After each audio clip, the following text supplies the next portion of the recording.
Good day, everyone, and welcome to Nerd Topic. You know, everybody has a subject or a hobby that they just get extra nerdy about, and I want to hear what that topic is and talk about it. Send them in to me, please. Let's talk and get some discussions going. Today, our first topic, or I should say primo only topic, is I guess it could fall under the umbrella release the Snyder Cut, the hashtag release the Snyder Cut. And even more importantly, my guest, Sean O'Connell, the author of a book that I would say encapsulates that whole movement, just the entirety of what happened with that. Sean's going to tell us more about it if you're just visiting us for the first time, but the release of his book, Release the Snyder Cut, the crazy long story of how Zack Snyder's movie got produced. Tell me the exact title, Sean, and welcome, Sean. Well, that's a great question. Now I have to think of it. The crazy true story behind the fight that saved Zack Snyder's Justice League. Oh. And there was a tweak there because the initial title for the book, which was honestly finished before Zack was able to confirm that the Snyder Cut was going to come, was The Crazy True Story Behind the Fight to Save Zack Snyder's Justice League. And then because the cut got announced before I finished the book, I got to change Fight to Save to The Fight That Saved. And when I tell you, look, as a nerdy wordsmith person, like, yeah, that means everything. It gave me the ending that I needed. That's a huge difference. Yeah, for sure. Yeah. You are an editor as well, or I mean, a writer? I'm not sure. So I'm the managing editor of an entertainment website called Cinema Blend. I was a writer for them for years and have climbed the ranks to become managing editor for them. So, but I've never. This is the first time I've actually sat down to write a book in its entirety, and it is it's far more daunting than I even anticipated. It's a huge commitment. I can only imagine. Yeah. I'm a closet writer myself, and I've written screenplays, but books just seem to be an entire daunting world that, like, whoo, yeah. Well, and people would say this to me all the time when they would say, like, oh, you're bound to write a book about something, you know, that's what you do, kind of thing. And I was like, no, it's totally different than writing for the web, like just writing a news story or even a longer feature or interview. You have to literally find a topic that can be expanded to book length, which they don't come around that often. In fact, this is the first story truly in my field that has, to me, warranted a book. But you have to maintain interest in it. Like, this has been a 2-year process. And when you're pitching the book out to different publishers, like, you have to sell it. You have to convince them why it's such a great idea. And so there's a lot of, like, peaks and valleys, and, you know, a traditional roller coaster, it's a ton of highs and lows, and you have to be the one who's fighting the hardest for it. So I didn't know all that. Right, I didn't realize all that. Yeah. You know, I knew there was going to be a lot of terrain that I would navigate that I was sort of out of my element. So I brought along Chris, the Informant, Marabella.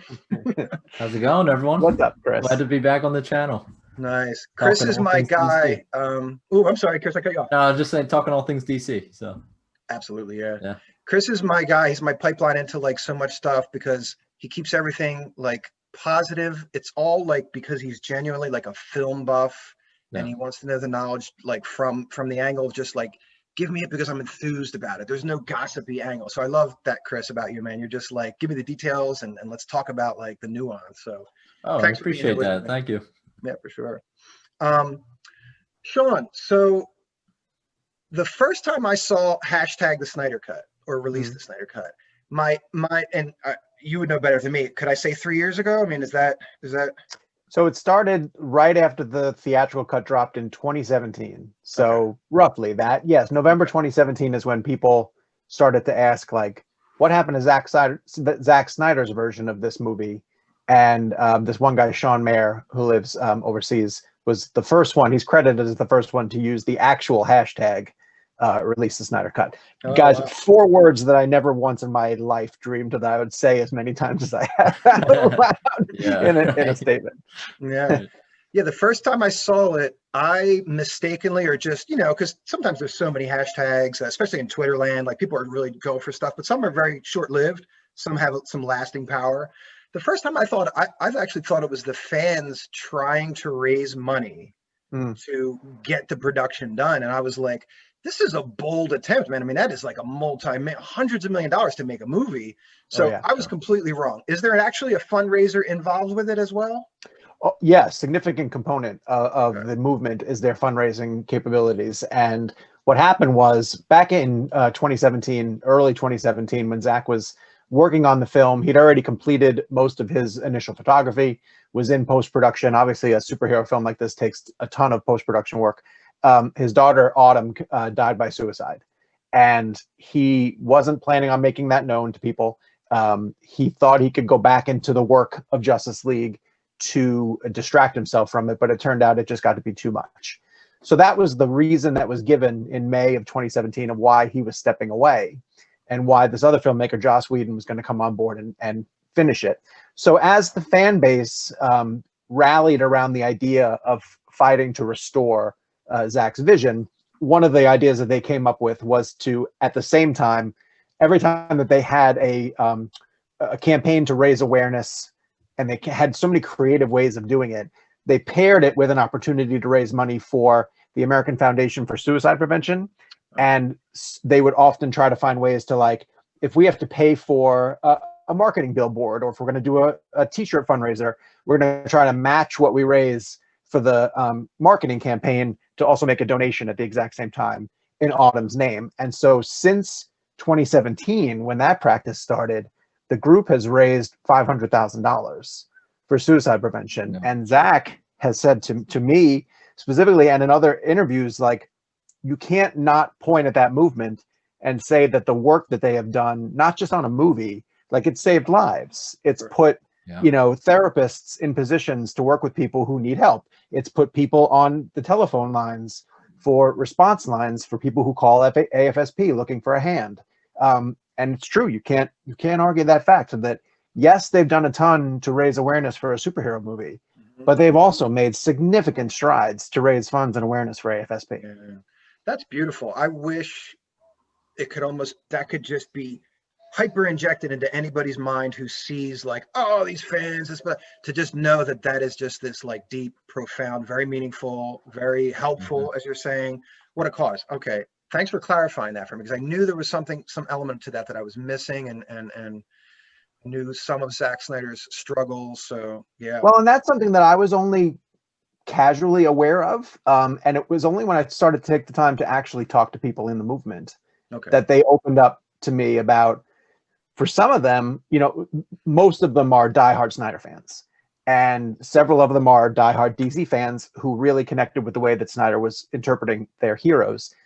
For a strong portion of the movement, though, they really just are into the mental health aspect of it and the suicide prevention aspect of it. And they get behind these campaigns because they literally say, like, if we can help one person, through our push, then so be it. Then we're always going to be here. And that's why, even though they've succeeded in getting the Justice League version released, their efforts have not slowed down. Yes, they're still taking a bit of a victory lap over the course of this year, but I could see the Release the Snyder Cut campaign as being something that sticks around for years to come, because they still feel like what they're doing for AFSP is so strong. Right. Yeah. Keep that momentum and not to say ride it out, but continue and just kind of, wow, that's beautiful. Yeah. Chris, and you want to chime in a little bit with anything? I know you have a lot of thoughts about, Chris actually turned me on to your Twitter page where you put out that very generous post to say, hey, everybody, the book's dropping soon. Yeah. Reach out to me. So Chris turned me onto that, and then no sooner did I reach out to you, you got back like lightning fast. So way cool, man. Power of Twitter is like, my belief in that platform is just slowly like increasing and increasing and increasing. Oh no, don't. It's still a cesspool of negativity and horrible hatredness. But every once in a while you connect with actual people. So it's nice. All right, I won't get my hopes up too high then.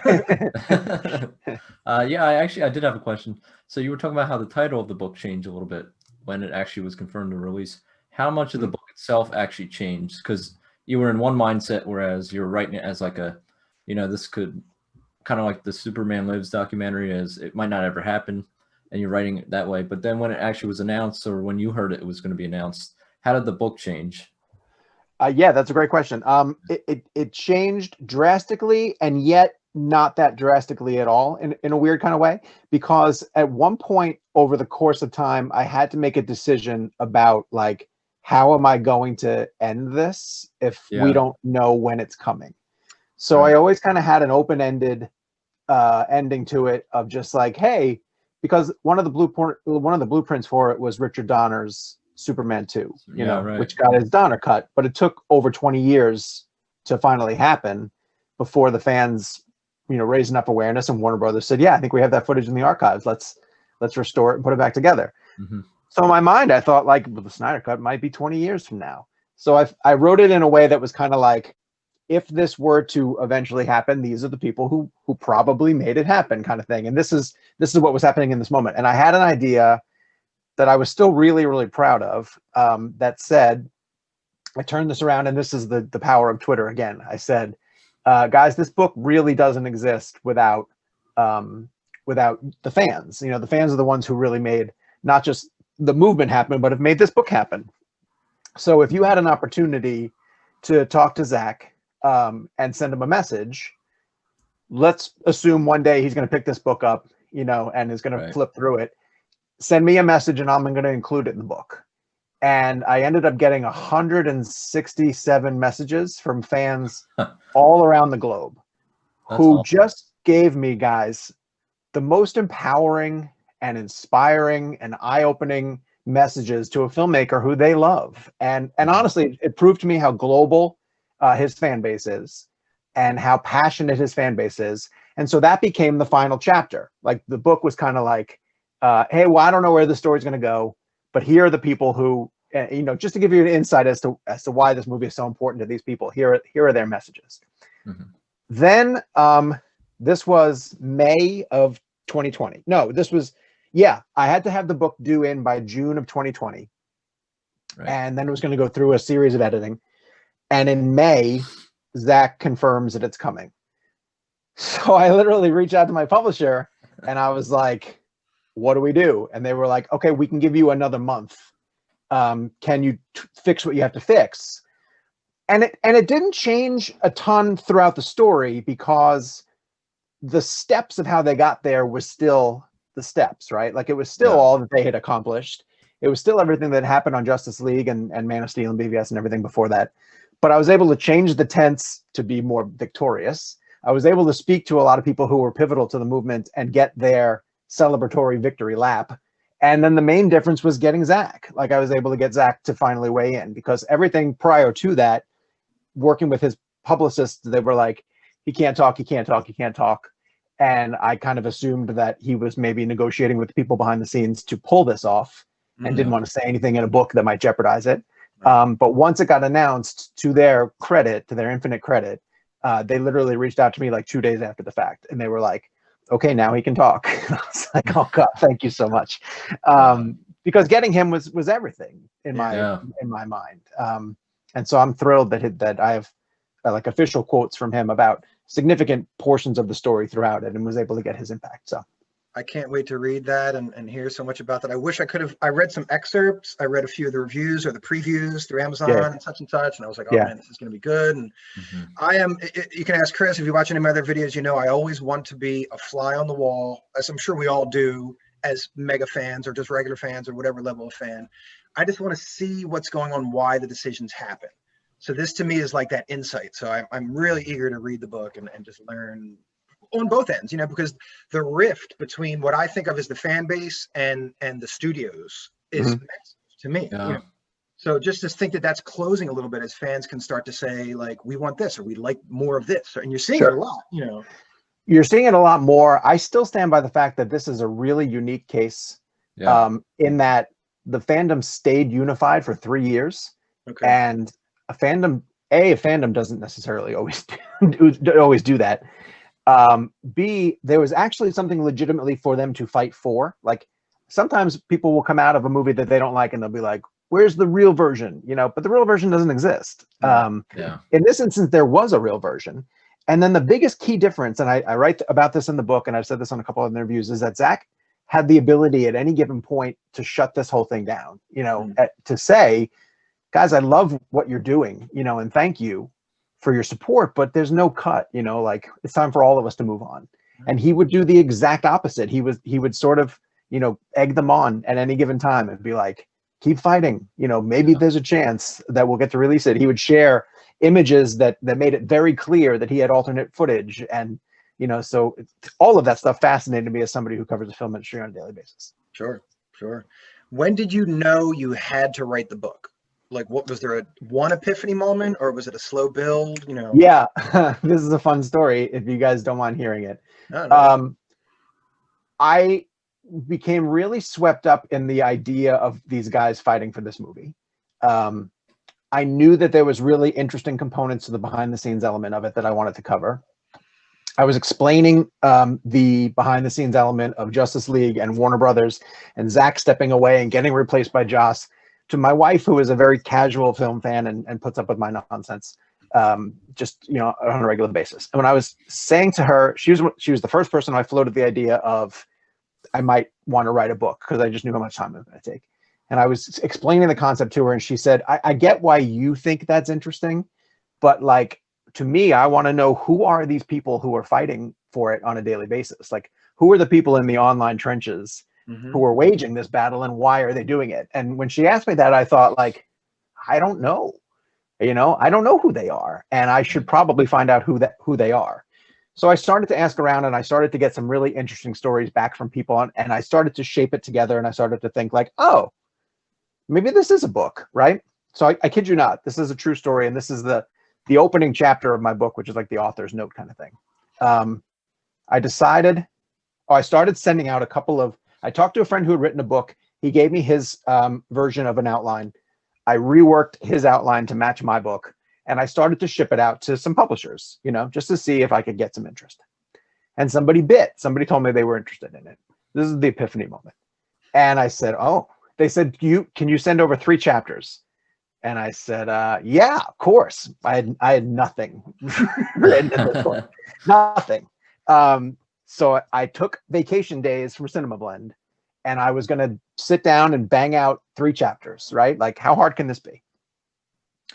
And I ended up getting an email that was an invitation to a set visit that was going to take place on those exact same days.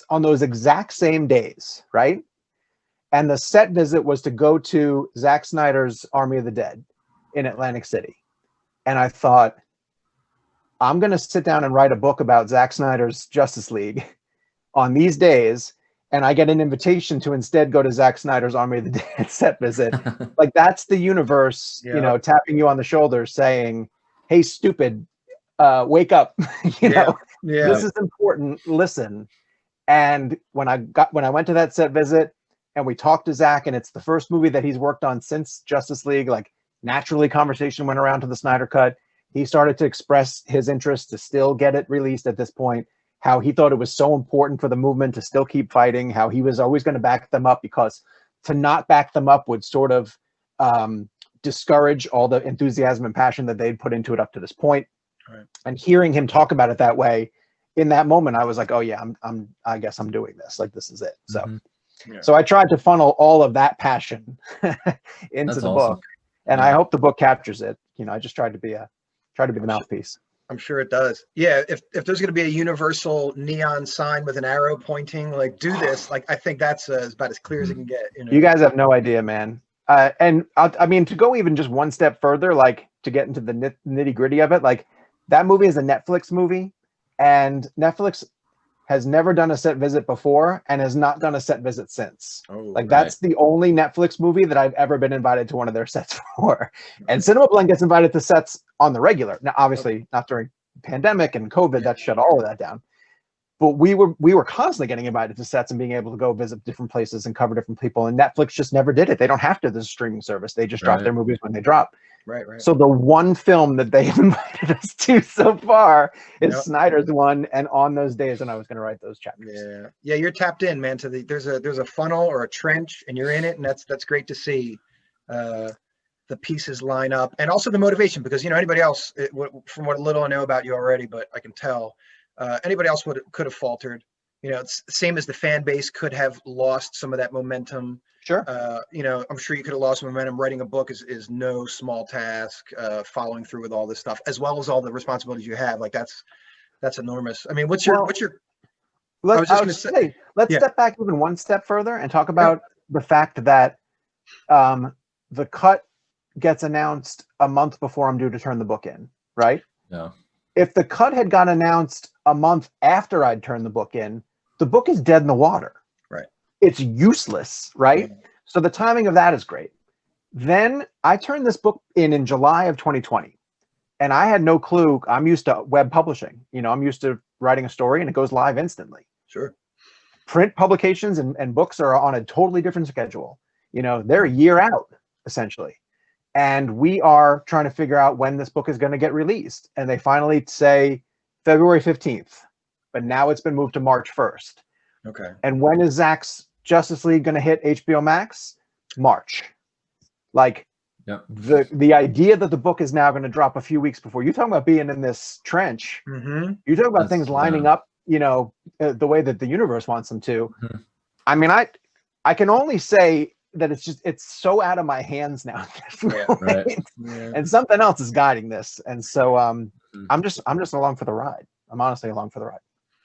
It's got to be a hell of a ride, man. A few times that I've sort of seen, like in some motivational speeches,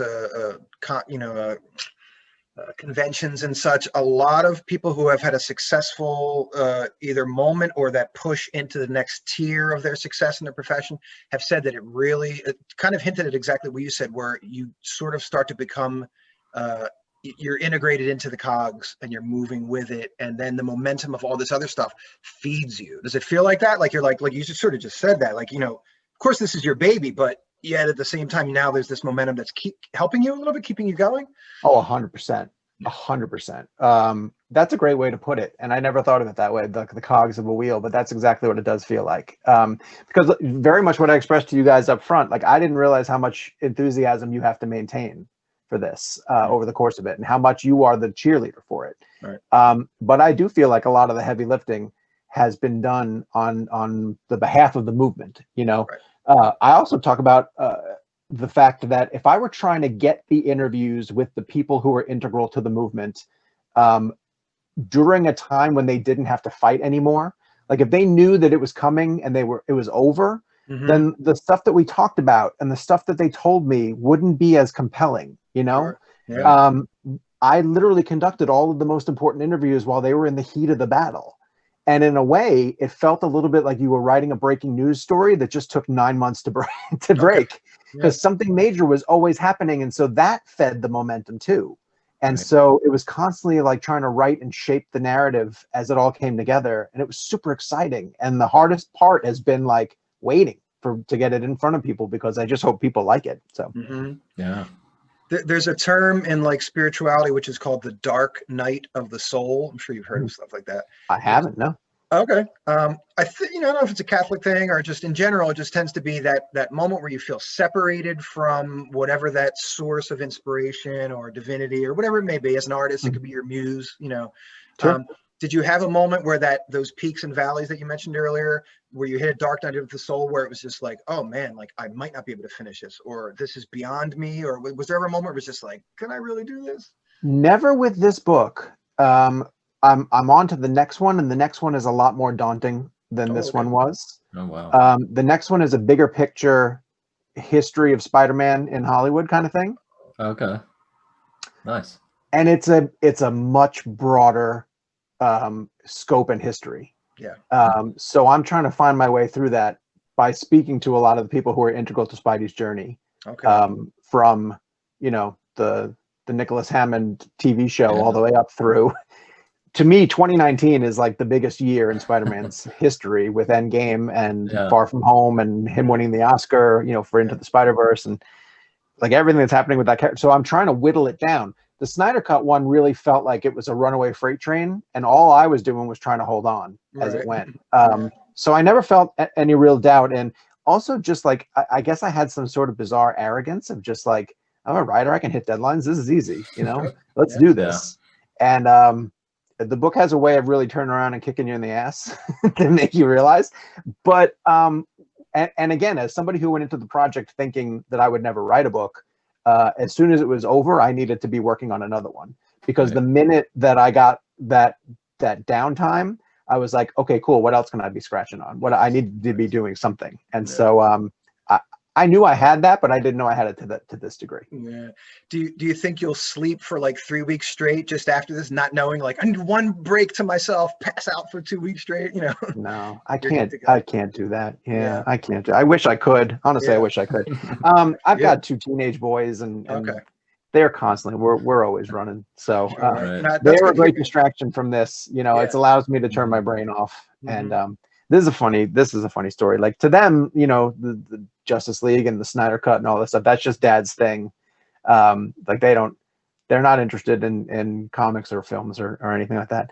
And then on May 20th, when Zach made the announcement and the Snyder Cut was truly, expanding and trending everywhere, and my teenage son came out of his room and he said, "Wyatt's released the Snyder Cut trending on social media." I was like, because your father's been working on a book that a lot of people honestly care about. Right. Yeah. It was very eye-opening for them too. So it was, Wow. that made me laugh. I see a lot of things like that where celebrities are asked like what their kids think about them. And some of them say like, well, like Robert Downey Jr., like as soon as I played Iron Man, my kids like viewed me differently.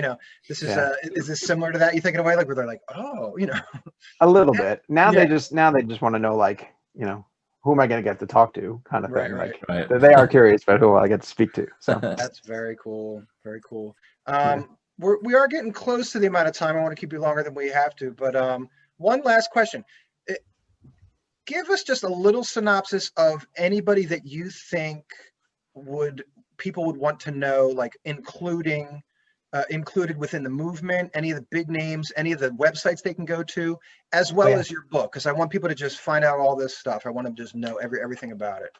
Absolutely. I want people to understand that, like, whether you know DC or anything at all, I think the book works for people who are fans of anything, because it really does talk a little bit about fandom and how you can get your expectations up for a film that you're just dying to see. And when it doesn't meet those expectations, like how do you adapt to that sort of thing? I think that speaks to Star Wars fandom, Marvel fandom, like anything in general that you could be a huge fan of.